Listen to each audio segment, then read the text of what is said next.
If I was to synthesize what I heard, so many beautiful words, so much wisdom, so many beautiful stories, and they touched me deeply. But the message to me was that God wants me, whether I'm a doctor, whether I'm a lawyer, whether I'm a patient, whether I am working in environmental sciences, whether I'm working as a receptionist, my duty is one, and that is to work to become a sanctuary for every human being.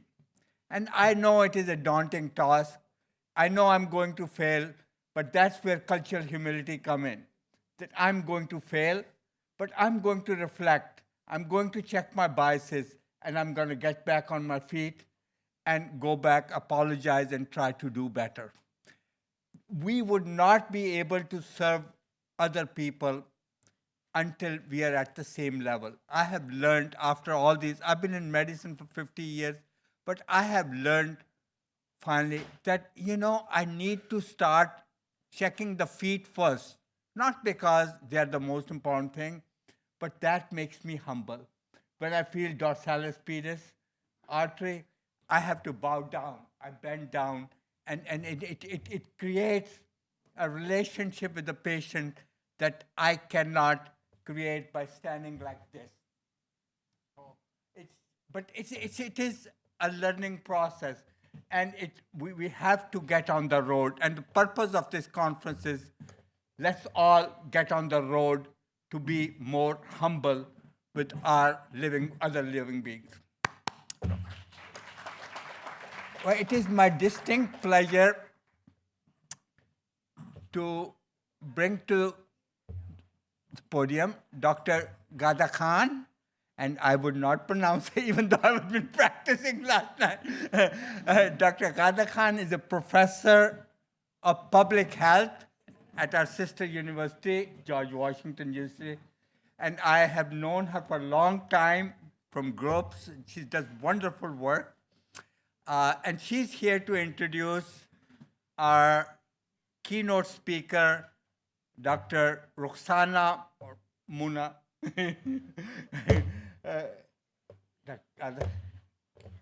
Yours.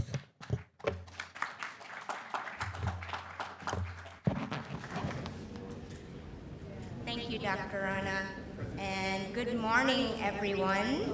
Thank you for being here today, and I would like to take this moment just to thank Dr. Sahil Rana and the entire Howard University team for putting together a wonderful conference yet again. We all know that at the heart of this phenomenal conference is our shared mission on breaking down the stigmas that hold us back and creating these spaces where conversations about stigmatized or taboo issues, including mental health, are open, honest, and empowering. So today's speaker, our keynote speaker, has dedicated her career to making that vision a clear reality. As you'll see, Dr. Oksana Chowdhury's work is all about breaking these barriers and starting conversations that truly matter. Dr. Chowdhury is a licensed psychologist whose work spans trauma-informed care and cross-cultural psychology. She earned her doctorate degree from George Washington University, my alma mater and my current employer as well, where she trained extensively in ethnic and minority psychology, trauma, PTSD, and global mental health. Her clinical experience is as diverse as the communities she serves, as she's worked in schools, hospitals, forensic centers, counseling centers, and has worked under the pressures in acute care settings.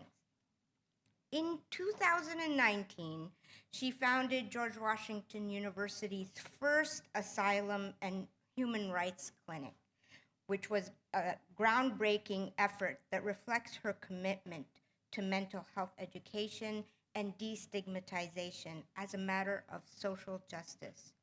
Today, she serves as senior psychologist at the World Bank Group and continues her clinical practice in DC. She also leads nationally as the director of mental health programming at American Muslim Health Professionals. Beyond her professional work, Dr. Chaudhry is deeply committed to raising two young, beautiful men in a world where mental health is openly addressed and talked about. Please join me in welcoming my dear friend, Dr. Chaudhry.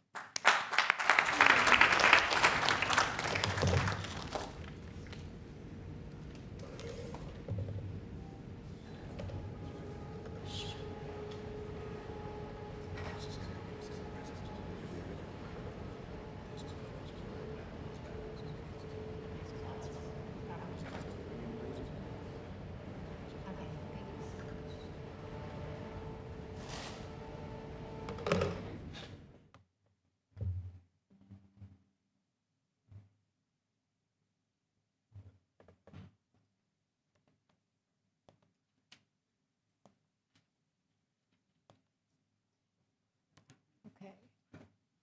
We'll get to my slide on the start, but thank you so much. I'm so pleased to be here. I really admired this conference for so long, and I appreciate your time in thinking about the keynote that I'll be doing today, but I just want to really say thank you to Sohail and to everyone that's put together this conference. I've been in great admiration of it for a very long time. So when we get the slide up, I'll be talking today about AI and how AI helps us to talk about mental health. So I want to tell you about someone I know, a young man, 23 years old, and my cousin. His parents were my uncle and aunt, my khala and my mamu. We often played together as kids in the stairwells of his affordable housing unit in Jackson Heights, Queens. We loved the balconies in between the apartment buildings because one could look down and it was as if you could see all of Queens from that balcony. So we created something we called our balcony adventures. We were close. We were close as young kids, and we continued to be for a few years before I started middle school. But something changed over the years with my cousin. He became distant and less connected to us and to his parents. He was a Pakistani man, an immigrant, who was growing up in one of the boroughs of New York City in the late 1990s, and he was struggling. He was depressed in his view of what he thought that felt like, and disconnected from what his family wanted of him. He couldn't finish his education entirely and obtain a job that felt like he could live and pay enough for him to live. He didn't have the desire to seek therapy or counseling either. He believed that most therapists could not understand him or his culture. And I recall my uncle saying that he said, how could they understand what I'm going through, what it's like to be an immigrant in this place? He felt lost, and he was uncertain about his ability to be successful in the world. How many of us can recognize this story in one of us, our family members, or someone we know, whether it's, or even a community member or friend? Further, his lack of ambition, as our aunties would call it, didn't sit right with the model minority myth of South Asians at the time. Pakistanis, South Asians, Indians, and other South Asian immigrants, where this was painted about what they usually achieve or could achieve, but really this still persists today. And the difficulty that we have in many minority groups in just being seen as whole people. That was what he also had to deal with. Beneath the surface, beneath all that, he suffered from depressed moods, as I said, even erratic moods. And his parents felt like he couldn't be reached, that he was increasingly more disconnected from community as well. They didn't know where to seek help. They loved him deeply, but the tools, the resources, the culturally competent care that he needed wasn't available. And I've recently been reflecting on my cousin. And the thought has occurred to me, and even as I've prepared for this, is what if AI had existed in the 90s? You know, could it have helped him get through his lowest moments when he could not find the culturally appropriate care he so desperately needed? Or would he be in the same place he is today, if not worse, dealing with an AI system that didn't understand his culture either? After all, the concept of cultural competence in healthcare and mental health was just beginning to emerge in the 1980s, actually, and was a growing topic of research throughout the 90s. And there were frameworks for culturally competent care and mental health, but there was no uniform certifications or metrics for that. So finding a therapist that truly understood your cultural context, who understood the expectations placed on South Asians and other minority groups, and the shame around disclosure of mental health struggles in a family system like that, some would say that was nearly impossible at the time. So my cousin needed someone who understood the weight of family expectations. He needed someone who would understand that isolation of feeling like you're failing your community, the complexity of navigating two cultures. He needed help that essentially could meet him where he was, but that system wasn't ready for him. So now we'll fast forward to today. And in many ways, things haven't changed as much as we'd hope. We are still at a crossroads, finding it difficult to locate culturally competent therapy. Although we've made some progress, it's still hard to find therapists who are close enough to your home or even in your state, who understand your faith and culture, whether in person or virtually. Additionally, we are living through a loneliness epidemic. The statistics are staggering. Surveys show that more than half of Americans report feeling lonely. Young adults, despite being the most digitally connected generation in history, report the highest levels of loneliness. And I also want to mention our elders and the people that are caregivers and the loneliness that they experience. We have more ways to connect than ever before, yet we feel more disconnected. When it comes to mental health, the barriers are formidable. The average wait time to see a therapist in many cities is weeks, sometimes months. Cost is prohibitive for many, and the question of cultural competence, of finding someone who truly understands your lived experience, that's a challenge that still persists. So, when technology promises a solution, when AI offers to be there at 3 a.m. when no one else is, when it claims to be of support and help, of course, people are interested. And also, they might be desperate enough to try. So let me paint a picture of what this looks like here. And I want to bring up the slide, if we could just get to, I'm not exactly sure where the top slide is.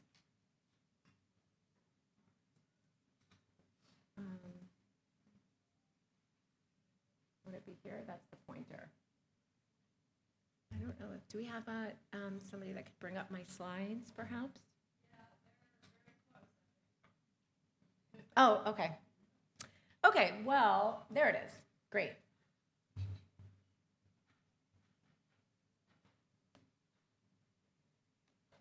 Okay, so this is the next slide. We could move forward.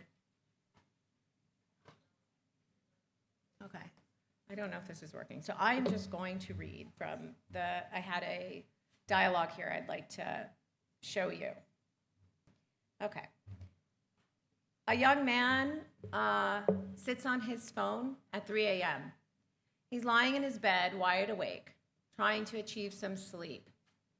He has to get up in the morning to work his retail shift at a department store in the downtown shopping district. He does not want to go. The anxiety is crushing. His thoughts are spiraling. He opens up ChatGPT and types his thoughts into the void. He writes, I can't sleep again. I keep thinking about how I'm failing at everything. My job interview went terribly today, and I just feel like I'm not good enough for anything. I don't know who else to talk to at this hour. I don't know what to do. ChatGPT responds, I hear how much pain you're in right now, and I'm glad you reached out.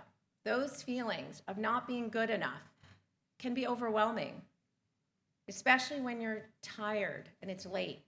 It sounds like the interview didn't go as you hoped. That disappointment is really valid. Can you tell me more about what's making you feel like you're failing? Sometimes when we're in distress, our minds can make broad conclusions from specific events.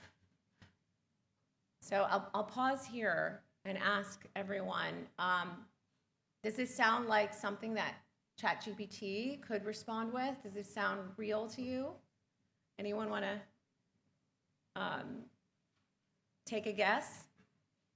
Yes, I typed this into ChatGPT, right? I created this, and the reason I did that is so that we could evaluate what are the kind of responses you're getting from ChatGPT. The young man types again, I've been rejected from 5 jobs this month. My parents keep asking when I'll get my life together, and I feel like I'm disappointing everyone. I just feel so alone. 5 rejections, this is what ChatGPT has responded with. 5 rejections in a month sounds incredibly discouraging, and the pressure from your parents adds another layer of stress. It makes complete sense that you'd feel alone with all of this. Job searching can be one of the most challenging emotional experiences, and each no can feel personal, even when it's not. And family pressure, even when it comes from love, can make us feel like we're not measuring up. You mentioned feeling alone, but you're here, reaching out, which tells me you have strength when you don't feel it. What would it look like to be gentler with yourself right now? So if we take a moment to reflect on what I read, and I would like for you to be able to read it as well. Maybe we'll get it up in a bit, because it really does help to digest what ChatGPT said. But from what I heard when I went through this and read, was that ChatGPT reflected what it heard. It acknowledged pain, it offered alternative ways of thinking, it asked gentle questions, and it stayed with him in the moment. So I'd like you to take a moment even in thinking about what it said back and see what your thoughts were. But in terms of the young man, I also heard desperation. And in that moment, ChatGPT, at that 3 a.m. moment, became a sort of lifeline in what you heard. It became something right there in the moment, holding the key to keep him connected to something that helps him to feel less alone. So for someone who is suffering in silence, this can feel like a miracle. If we really consider that somebody who has nowhere else to go with their thoughts at that time. But let me ask you, what if there's more to know about the situation? What if I told you that he had been looking for a therapist for some time, that he signed up for several online services and went through the intake process and not one therapist showed up for the second session, one of those online services, and or that he did get one therapist who seemed distracted.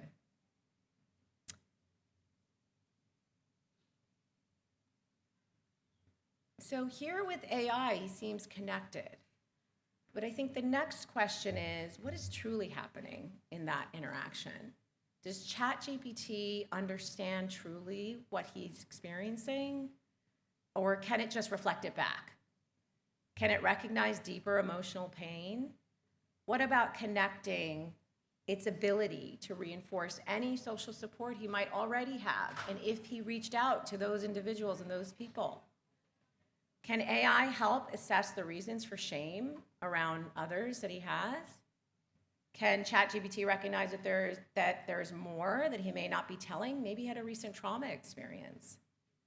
Can it catch the warning signs that an experienced clinician, an experienced therapist would notice? So in this age of 24/7 connectivity, we can rely on technology to help us feel connected to someone or something else, and a little less lonely.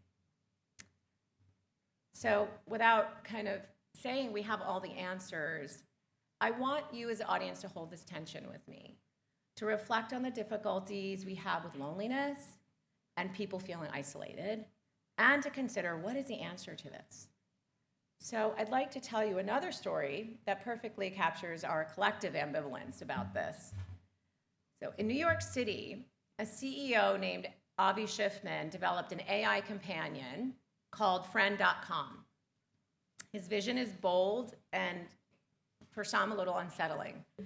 But he believed that AI companions will become a new normal, a relationship that exists along human friendships. So perhaps replacing some of them. The device is a wearable pendant that listens to users and their surroundings. It's designed to provide supportive responses through your day.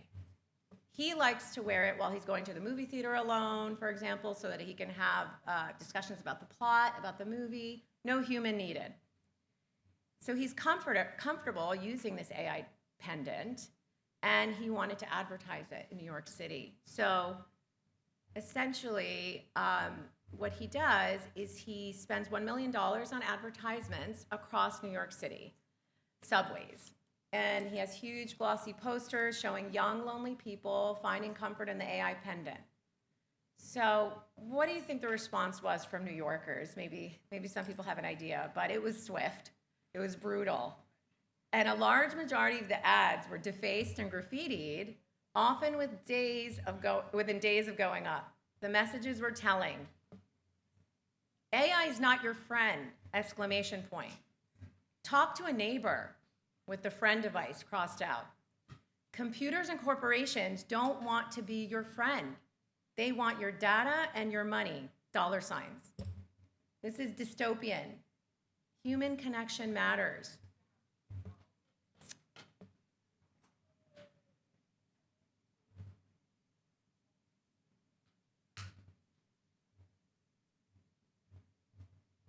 So these weren't just random acts of vandalism.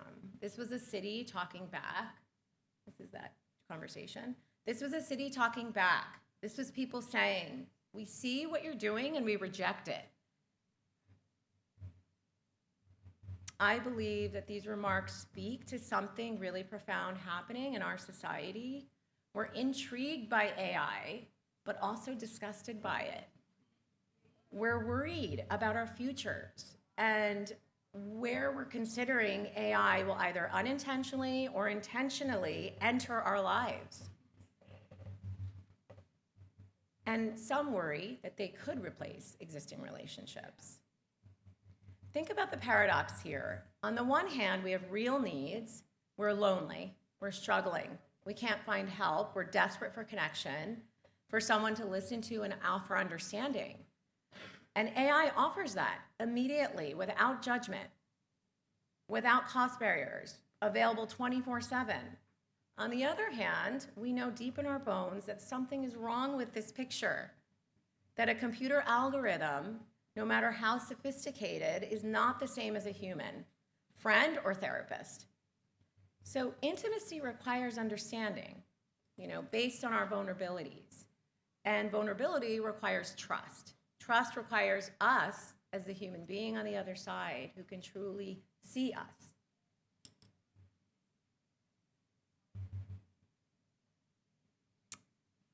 People have been skeptical about something that may replace their relationships and their needs for this intimacy, but at the same time, they have these needs. So we're looking for ways to meet them. So let me just make sure that I'm clear about the fact that AI, I'm not here to say AI is our enemy or that it's the savior, but I'm here to have us think carefully about how we use these tools, particularly when it comes to mental health. Because the truth is, it is changing how we talk about mental health. And in many ways, we could argue that it is changing it for the better.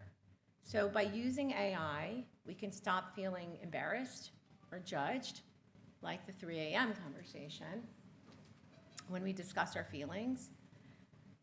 It gives people a safe space to learn and share, leading to increased well-being for everyone.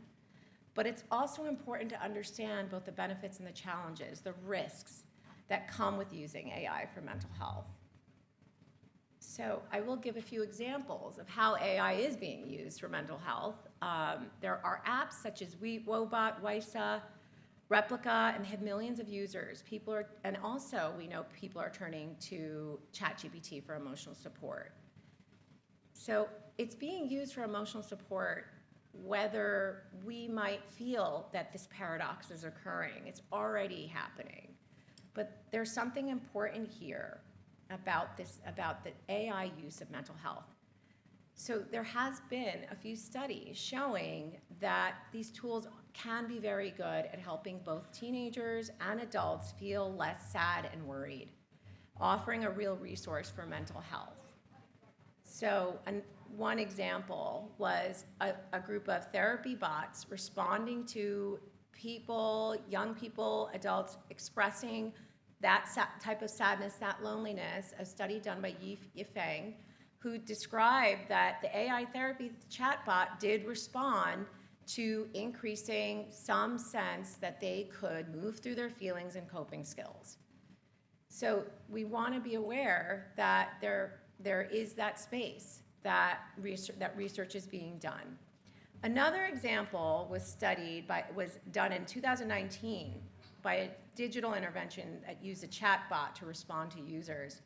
The user stated they had thoughts of harming themselves, and a study done at Harvard with this therapy bot stated that the individual noted that the chatbot responded to that person that they were at risk for suicide and to suggest calling 988. The person stated they did not want to.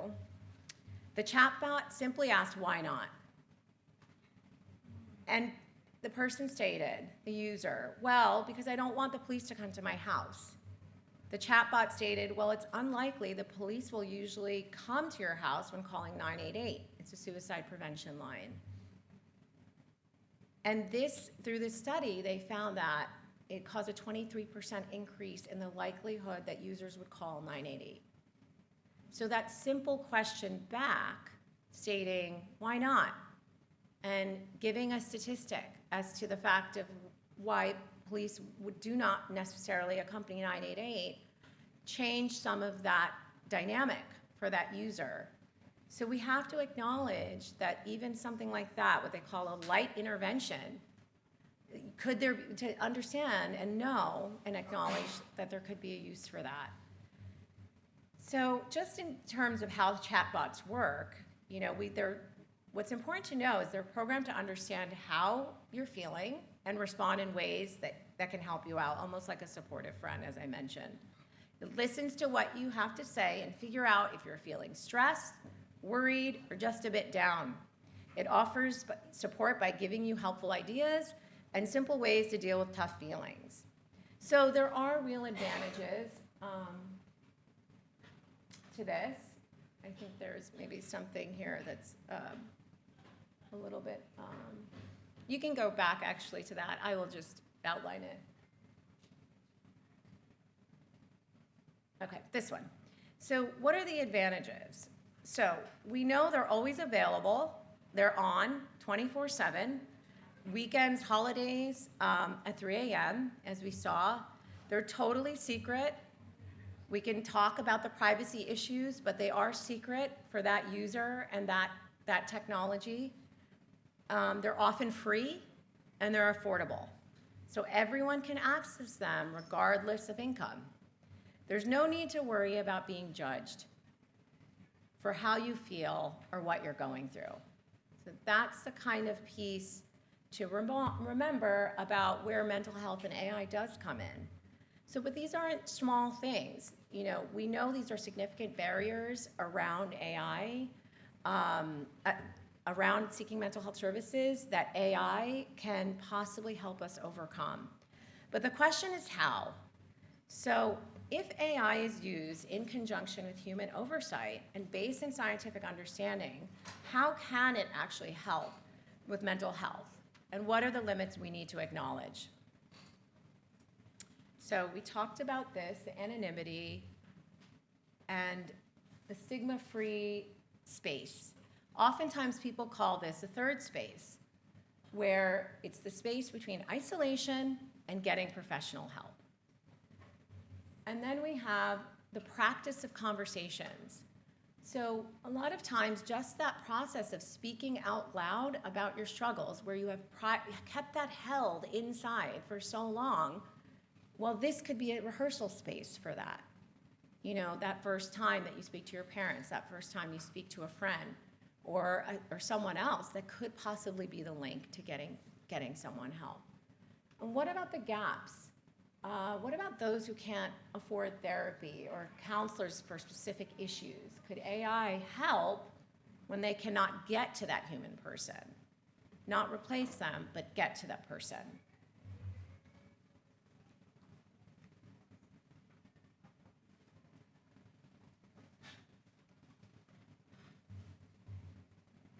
So every conversation, even with a chatbot, is practice in treating mental health as something discussable, something manageable, something that doesn't define your entire worth as a person. In fact, there was a study as well in March of 2025 that Harvard Business Review conducted, and that they found that the first number one use case of AI was for therapy and companionship. So when you think about that, with all the uses we could possibly think of, helping you with your work, helping you with meeting production, notes, you know, the academic fields, the medical fields, well, the number one use case is actually for therapy. That's what people are using it the most for, therapy and companionship. So we know that when someone uses AI to explore their anxiety, they're learning to seek help. They're learning that anxiety is common enough that there's a whole body of knowledge about it. They're learning that they're not a uniquely broken person, perhaps. And I've even had a student recently tell me about her anxiety and how she put in her own experience of anxiety and into one of the AI models.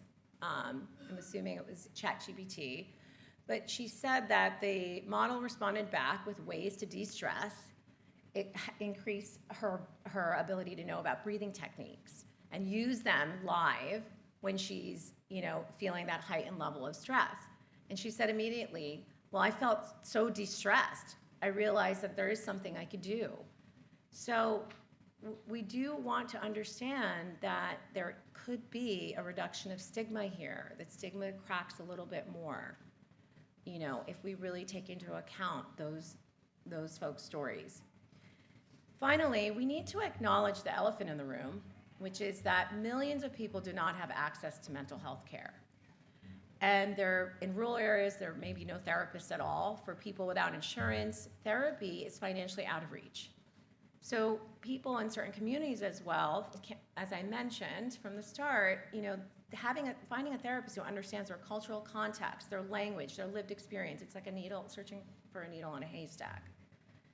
So my cousin couldn't find that culturally competent care, and that problem is still here today. So what do we tell those people? Sorry, you have to suffer until the system catches up. That's not acceptable. And this inequity is something we have a responsibility to change and to take on in larger and broader ways. So what if AI could start reducing the load and burden on providers, on therapists, on counselors, aiming to start a practice, aiming to come out of school and find practicums and internships, or document the amount of documentation and administrative work they have to do, or enhance our diagnostic capabilities? Could this expand access to care and alleviate some of the burden of becoming a therapist, becoming a counselor in your community? I think of AI like a bridge, not a destination, but something that might keep you from falling into the chasm while you're trying to reach the other side.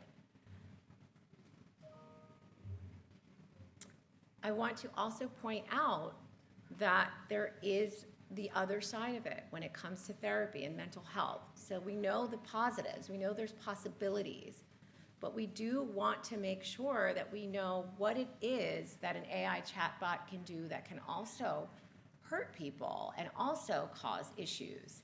So I want to point out one study by Zainab Iftikhar at Brown, and she found that AI therapy chatbots are possibly also not able to give the best advice. Surprise. But instead of helping people feel better, she found that AI gave confusing tips that didn't fit what was really happening.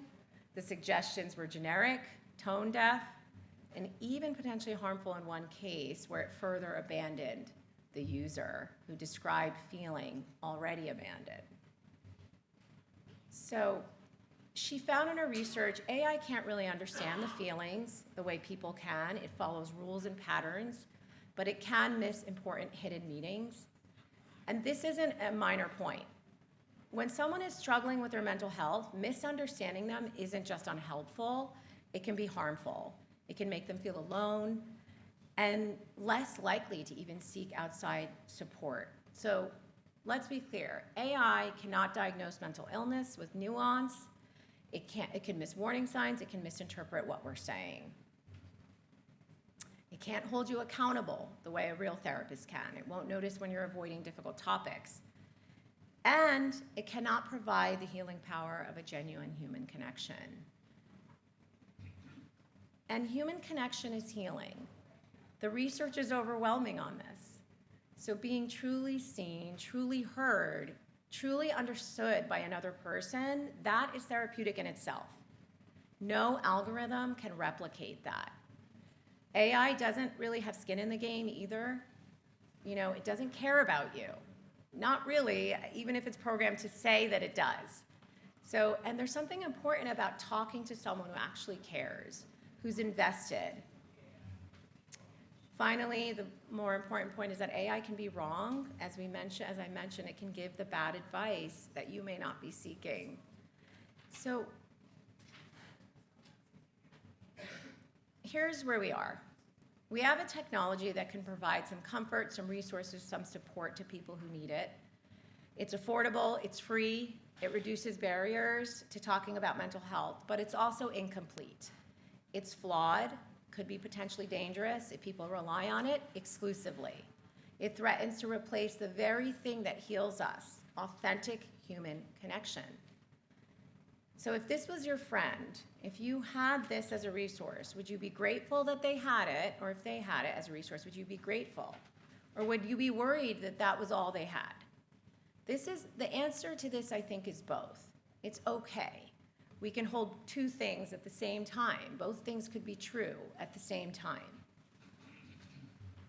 And we can be grateful that someone at 3 a.m. who's lying awake in despair has something to reach for. We can be glad that there is some reduction in stigma and helping people take that first step. We can simultaneously be worried that AI will become a cheap substitute for real investment in mental health. So what's the path forward? I would like to suggest a few things. We need to invest in real mental health care, more therapists, more funding, more training and cultural competence. Second, we need to be thoughtful about how AI is integrated into mental health care. That means research, oversight, ethical guidelines. It means making sure people know what they're getting, and that when they use AI for mental health, they are not getting therapy necessarily, unless it is stated that it's intended that way. We need to protect things that make us human. We need to teach our children that real friendship requires effort, vulnerability, and presence. That boredom is okay. That being alone with your thoughts is actually a skill worth cultivating. That not every problem needs to be solved immediately with technology.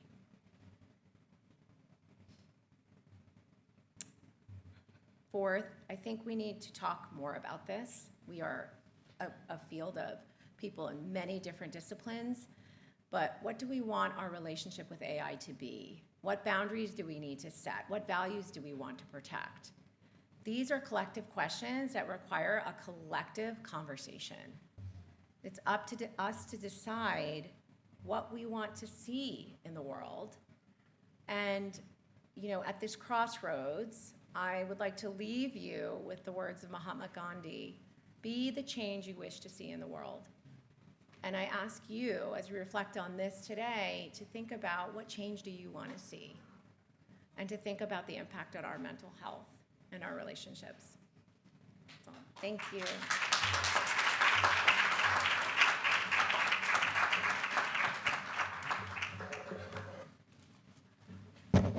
We have some people that need to leave that are doing a performance, so I don't know if you're willing to hang around. If there's a couple questions right before lunch, we can kind of do the performance now. Sure.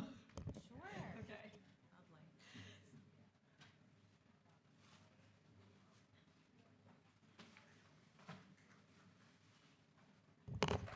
Okay, so can the Empower Peer Educators come to the stage, please?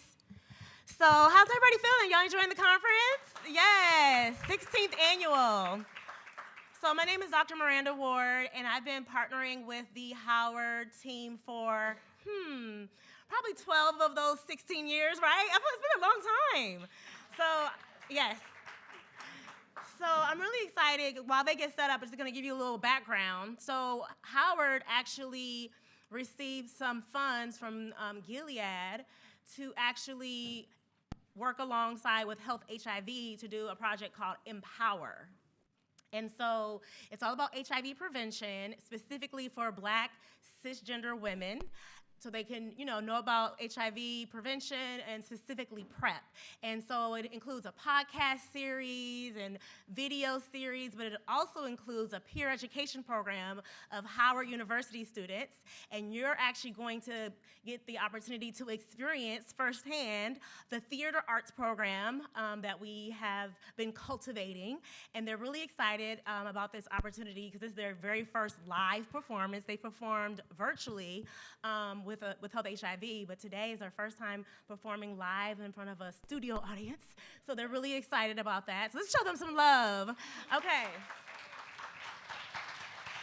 So the first thing we're going to have them do is we're going to have them give their HU introduction. And after they introduce themselves, they're going to do a group poem on what sex is. And then we're going to do 2 interactive skits on HIV prevention and PrEP. Okay, so let's go ahead and have each of the peer educators introduce themselves.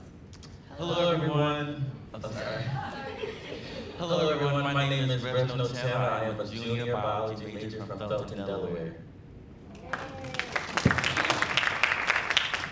Hello, everyone. My name is Monroe Russell. I'm a sophomore biology major, chemistry and Spanish double minor from West Orange, New Jersey. Hello, my name is Lily Frierson. I'm a sophomore biology major, chemistry minor from San Diego, California. Hello, everyone. My name is Janaya, and I'm a junior nursing major from Fort Wayne, Indiana. Hello, my name is Rana. I'm a sophomore biology major, chemistry minor from Boston.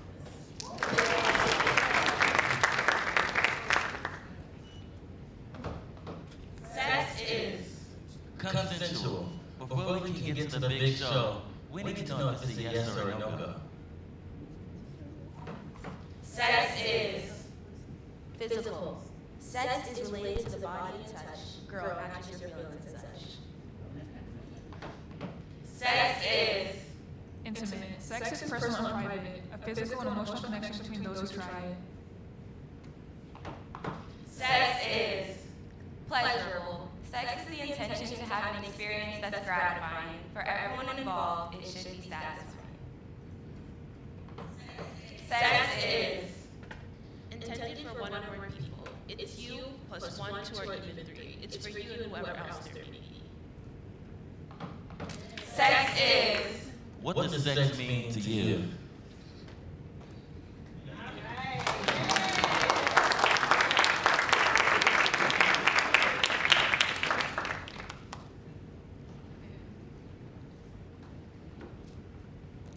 Now time for the first skit.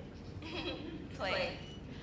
Hey y'all, how y'all been? I haven't seen you in forever. Girl, you know, just stressed out as always, but I'm happy to see y'all. You know it's the same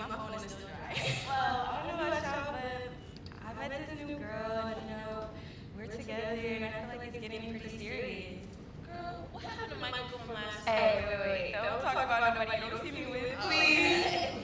Well, are y'all staying safe? What do you mean, like, are we condoms? Like, are y'all on PrEP? Isn't PrEP for gay men only? Pause. Do you guys know who PrEP is for? Let's see if they know that too. Play. Girl, PrEP is for everyone. All you have to do is go to your doctor, you test negative for HIV, and then you get on PrEP. Hold on. You know I don't like shots, I don't like vaccines and stuff like that. Pause. Do you guys know the different forms that PrEP comes in?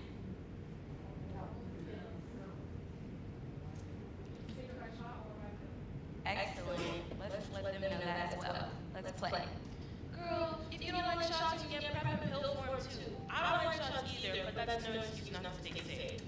Wait, so I should be on PrEP? We should all be on PrEP. Matter of fact, make an appointment with your doctor, get tested for HIV. Once you're negative, you can pick the PrEP option that works for you.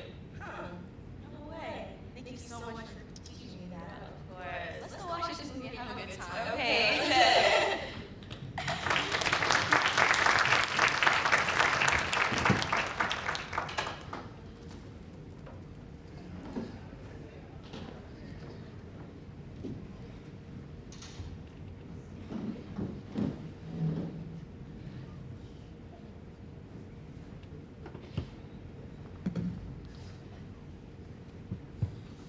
Let me help you.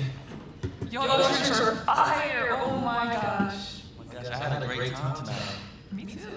Applebee's was- you were drinking a lot, yes. A good time. I enjoyed my food at Applebee's. How about you? Them drinks though. So I just really wanted to spend more time with you. Like, what were you thinking? I just wanted to like really get really intimate. Maybe we could watch a movie. I was thinking the same thing, you know. But you know, my head kind of hurts. Kind of dizzy. Really? I think I have some Tylenol or Motrin in the car that maybe I could like run and go get. I was thinking something else. What were you thinking? Some of that vitamin D.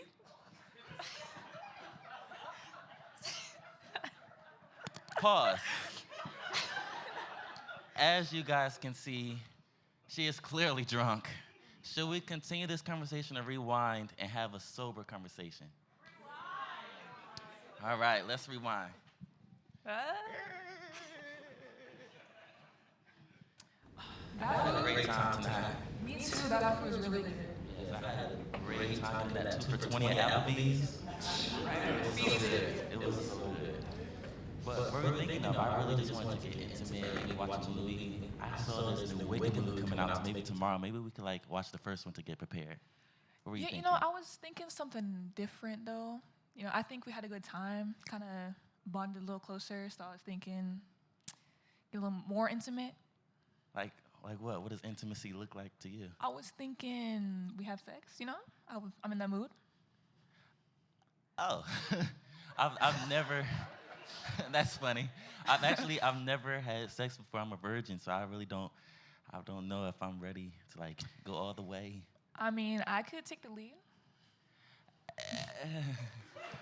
I don't know. Like I've never done it. I haven't even seen. I don't even know what that looks like. I just like the J. Cole song says I haven't been in one since the day I came out. My mom. So I don't know. I don't know if I'm ready to do that with you. Okay, pause. He is obviously very uncomfortable with me being very pushy. So should we rewind the conversation to a point where I'm not being so pushy, or should we continue? Rewind. Okay. Those drinks so good. The food was really good. I had a great time eating those quesadillas and whatnot. Right. So what were you thinking of doing? Maybe watching a movie, maybe playing Twister or something. Maybe I have a deck of Uno cards. Maybe we could like get into. I don't know. What were you thinking? I'm kind of, feeling a little intimate today. Would you be up for having sex with me? That's funny. I've never had sex before. I don't know if I'm ready for sex. Maybe I don't know. I'm sorry. I don't know. That is totally fine with me. Then how about I give you head?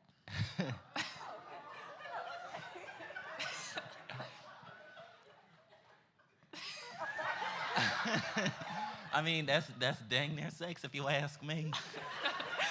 I don't know if I'm ready for that. That's fine. How about just kissing? It's not going all the way. You know, actually, it's very cold. My lips are very chapped, so I really don't know if I'm ready for that either. I'm sorry. I hate to be such like a bore. I hate to be so boring. But how about cuddling? Maybe I'm good with cuddling. You know what? That works with me. All right.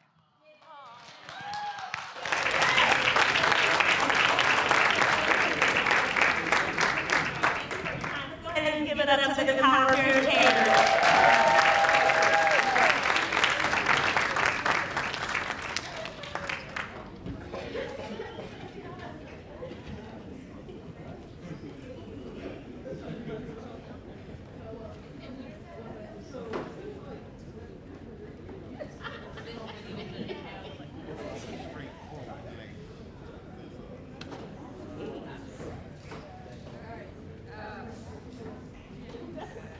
Did we have any quick questions on the last presentation? And then we're going to go into some awards.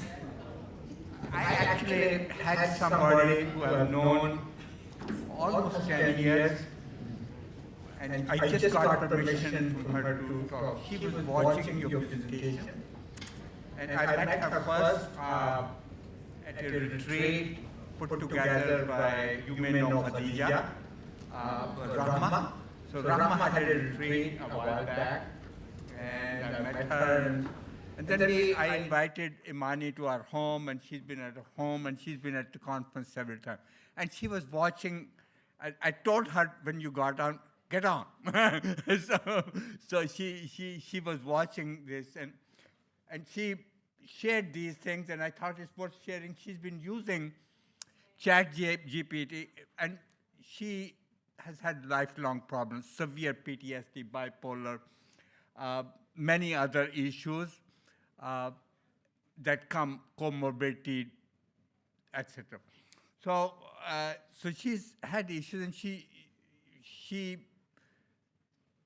it's her habit to 2 o'clock every few weeks. She would text me, Dr. Rana, I'm done.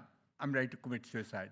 And it's 2:30, and I was planning to go to bed soon, and but I can't when somebody tells me that.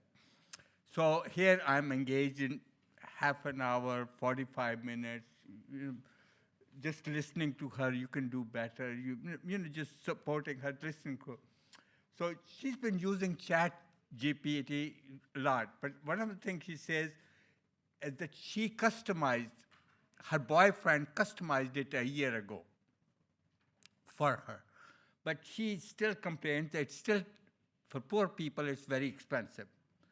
You have to have internet. When you're upset, ready to commit suicide, angry, you throw your phone. Or your phone runs out of battery. Or you're in an area where there's no Wi-Fi. Then what? It's the cheapest plans are $20 a month. And she said customization costs a lot more. And her biggest problem was that it's absolutely not culturally competent for her background. So one of my questions was, do you guys have any experience of where therapists are customizing these AI programs for patients, for their individual patient after they get to know them? And I know money gets involved everywhere, and things totally go out of hand, just like medicine. Where taking a splinter out may cost you $900, right? So it's just, but I think if you could comment on that, because she thinks that her customization by her ex-boyfriend was really helpful. But still, you can't make ChatGPT, which is mostly made by white people, and they just don't get us. Yeah. So that's all right. Those were her questions. I'll share the whole conversation.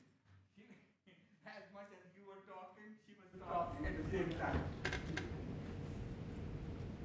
I think Khadija makes excellent points, and that is really one of the main concerns that everybody has, really. I think that when we get on to these models, you see, they can't really respond to you in terms of your own culture. And one of the research findings was that they're responding from an individualistic type response as well, that some people that it's not been tested on so many cultures that consider their lives collectively, from the community, from all of these other pieces that have an impact on their identity. They're not thinking from that individualistic perspective. They're thinking from the collectivist kind of mentality from their culture. But so they're not trained. She's right. They are not trained typically with marginalized communities.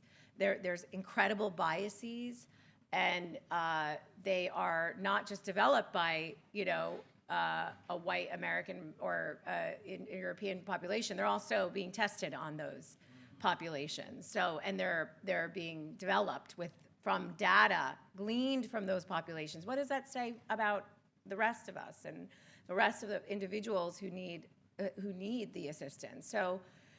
So I think that's where that last argument comes up, which is this cannot replace any kind of systemic inequity that we are seeing in our communities and in our lives. And the more we create the pathway for that argument, and the more importantly, that we don't let that be the cover, that there's not a cover, that this would be a solution to the incredible inequities we face on the mental health side and health side. Because we have seen how that happens in the medical system.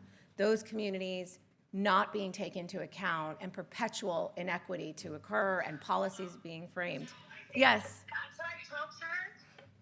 Is this Khadija? Oh, yes. Did you want to make a comment? Yeah.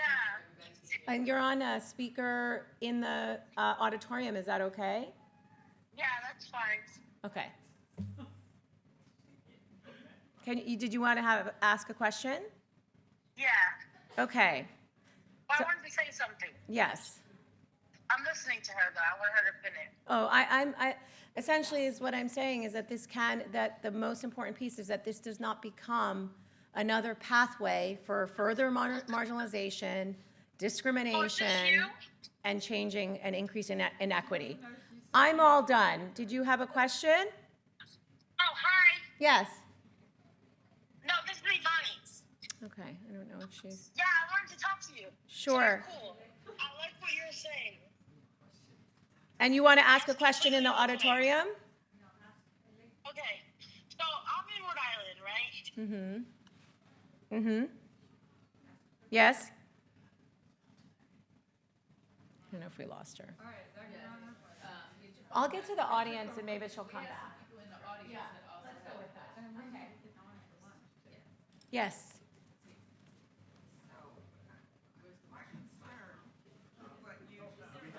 Do we have a microphone or? Yeah, right there. Okay.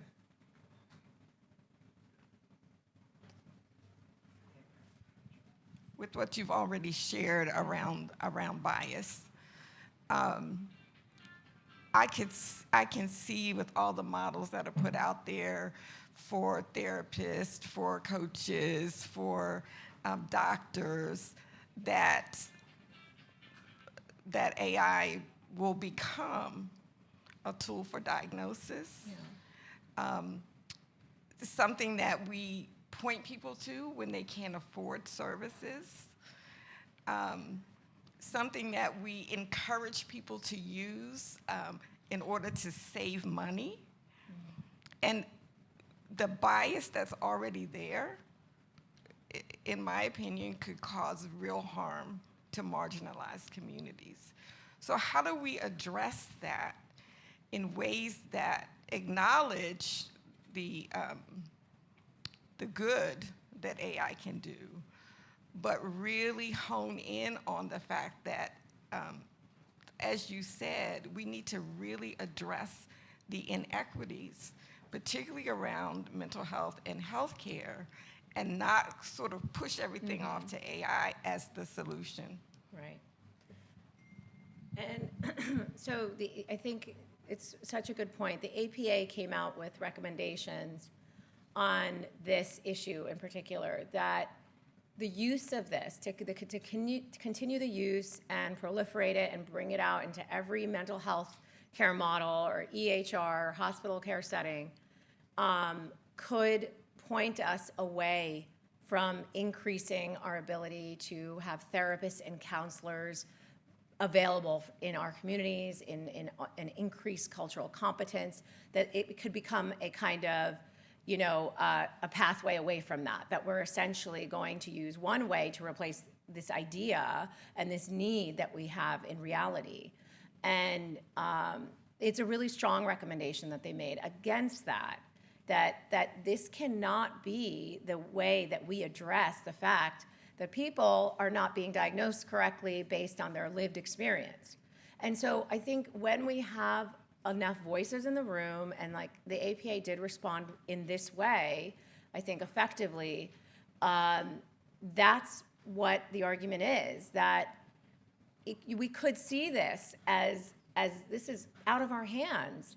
But like New Yorkers spoke back and spoke out and back to those advertisements, it was very clear that, it doesn't work without buy-in, right? And so, and that can be a prevailing criticism, but it also needs to be really put as an argument of not being valid.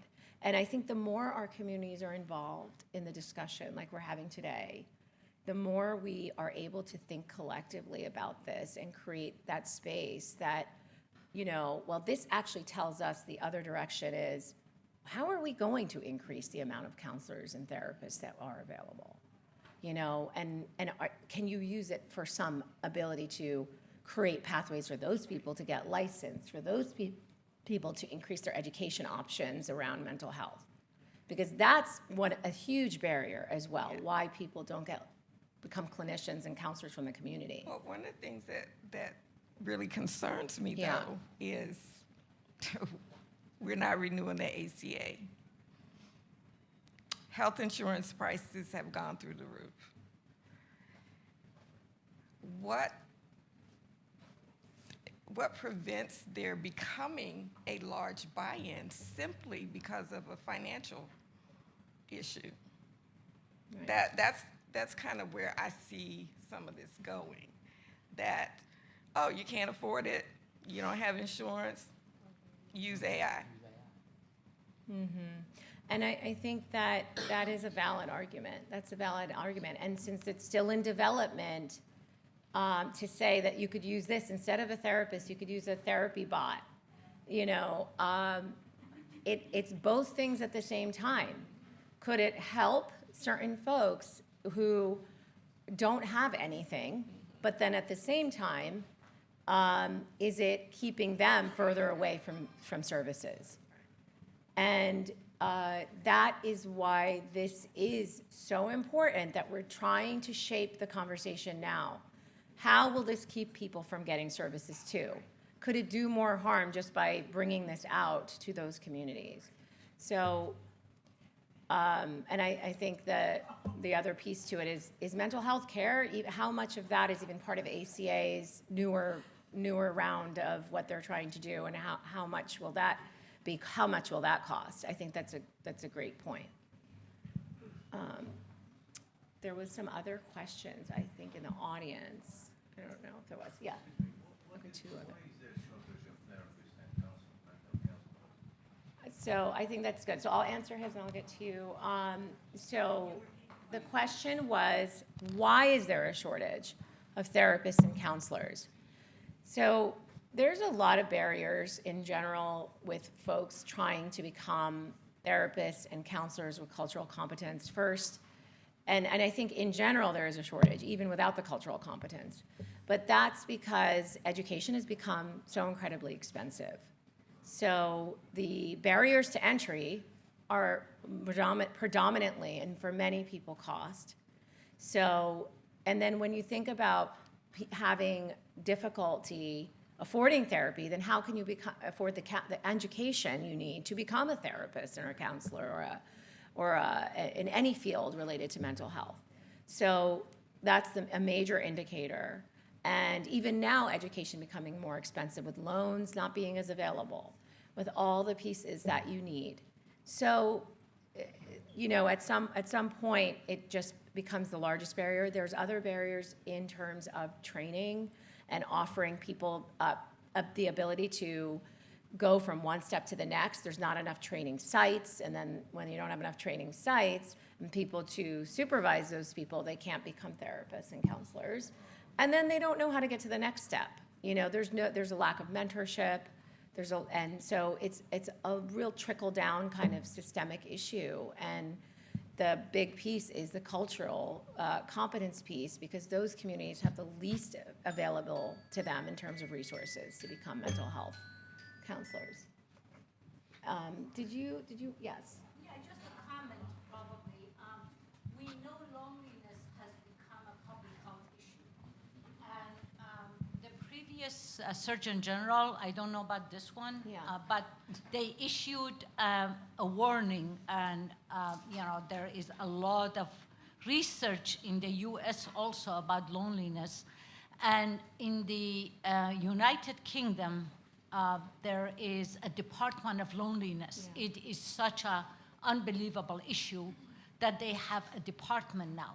So to me, all of this thing really comes from, we are not communities anymore. I think it's wonderful to have therapists and social worker and all of that, but we cannot have so many of them for each individual person here in the US or anything. So to me, when you have a community, you can talk to your neighbor, you can talk to a family member, at least the initial part of support you have. So to me, the most important thing is community in person, not virtual or anything else, even though those are not bad. But going back to community and, having that support. Yeah, right. And I think they've done a lot of, I think it's a great comment. And they've done a lot of work in Japan, and also, and now they have the Department of Loneliness in the UK. I think what they're finding is that the continued online presence is also, the scrolling, the phone, that phone that we're so connected to is disrupting our relationships. They found there's a lot of psychological research on this, the disruption in, attention span for young people, but just that you are really focused and plugged into this device, that your ability to feel that you can hear what others are saying, connect to them, that there's a constant distraction mode that you're in, so you can't fully be present in a relationship or even respond in person, because the time on the phone is actually taking away time from you going somewhere in person. So it's actually taking away time from your day. They're doing a lot of research on this. And I want to hear your question. We have done something at the World Bank. We started an initiative of digital detoxing. And that's because people there are plugged into their phone, both for work and for life, and they're plugged in 24/7 for their work, which is a lot of overworking, and that's the culture. So essentially, they can never get off the phone. And so they have to do detoxes in the morning and detoxes in the evening. And that's the kind of, essentially, interventions you have to start placing into your life. But also, you might have to do it in your family life, in communities. You might have to start discussing that at a larger level, that you do a phone check. There's all kinds of things being developed because this is an addictive experience. And there's a lot of research on that. I think there was a question. One more question. Yeah. Yeah, good afternoon. Thank you so much for your presentation. I've got two questions. Just one question, actually. So, in the past year, we've seen two young men who committed suicide. Okay. One was using AI specifically, and the other was using ChatGPT. He was a college student. And the one who was using the AI was a young teenager. The parents sued. Yeah. Do you think that AI and ChatGPT and other conglomerates like them should be held responsible when things go awry with using these kinds of formats? So, I know about those cases. I think there's been others too. There's been many others, and use of character AI is currently in a legal battle with this. And what I can say is, what is scary, and I'll acknowledge that, I think is really important, because there is a fear behind this, which is there is no liability. There are no liability guidelines right now for these companies. So this is all new and in development. So, when you think about a therapist with a license, That's a legal process. But these companies, there are currently no liability guidelines, there's no legal stance on what is their duty of care. And that's a scary place to be. I think it's scary. I think for our kids and our adolescents and college age where the brain is still developing, you know, that for them to be on something, considering that this is their only support and it feels like therapy, and there's nothing saying yet legally that it's not, that this is not your therapy, that this, you cannot use this, or you can, you know, that there's no statement that's made. This isn't therapy. You can have guidelines from the APA, but that's not legal law. That's not a legal limit. So that is a place that is why it's imperative we have the discussion, begin having those conversations early, because eventually most kids open up ChatGPT, most adolescents and all of that. It's not just for the academic piece that we think it is, you know, when you hear about that, you know, to help with homework. As you saw, the #1 use that they found for these models is for companionship and therapy. So what does that mean? It's the same conversation you're having around other things. So I think this point is excellent, and I think that's exactly why we are, in a way, we have to hold others responsible, you know, and we have to take that onto ourselves, which is a lot. But making the argument that there needs to be legal guidelines is the most important thing we can do. I think we had some. What's that? At least disclaimers. Disclaimers that are legally bound, like the cigarette box, right? I mean, that, I don't know how much that deterred. We could certainly look back at the research, but the idea is these companies can have some free will here. And that's where we do need to be a guiding voice and collectively deal with it. Yeah. So, thank you. Thank you. Thank you. Appreciate you. I thought that was outstanding. I think it was opening of a conversation, and I think these questions continue to need to be asked. And I think certainly AI offers a backup for some people some of the time, and I think that's good enough. And you know, it's same thing like social media.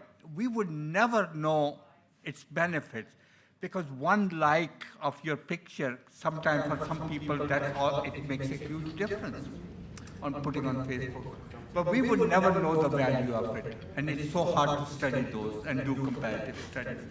But I think AI is here, like you said, and we need to learn to use it better. I think primary care physicians should learn it so that they can help the patients, and certainly therapists can customize it for their patient. But therapy is expensive. Therapists, getting an appointment is expensive. And then half the time, patients tell, no, you know, I want a different therapist. So that is expensive too. So when you have good insurance, probably it's not a big problem. But again, many therapists, the minute my patient develop a relationship, they have moved on to something better and bigger. And that in DC, especially for Medicaid-supported mental health program, that's a huge problem. Patient gets attached to a therapist, go back, oh, that person is gone. We are hiring another one. Call us in 3 months. And you see those gaps it's just a horrible thing. So most mental health, they're outstanding. You know, all these people, you guys are such wonderful human beings. But, you know, here are these patients, then the minute they develop a relationship, either you become too busy, no, it's hard. And it costs, really, for those who want to pay for it, costs $400, $450 an hour. Yeah, $400, $500 an hour. They're charging the same as lawyers or neurosurgeons. So if you have good insurance that would pay for it, it's good enough. But if you end up paying for it out of pocket, for most people, it is a very daunting task. So unless it's been, legally imposed on them that you must get therapy, then otherwise they don't get it. But thank you so much. We enjoyed your talk. I hope to have you back another time. I hope you will stay. Thank you. You take it away. Yep. Yeah, thank you very much for that wonderful presentation.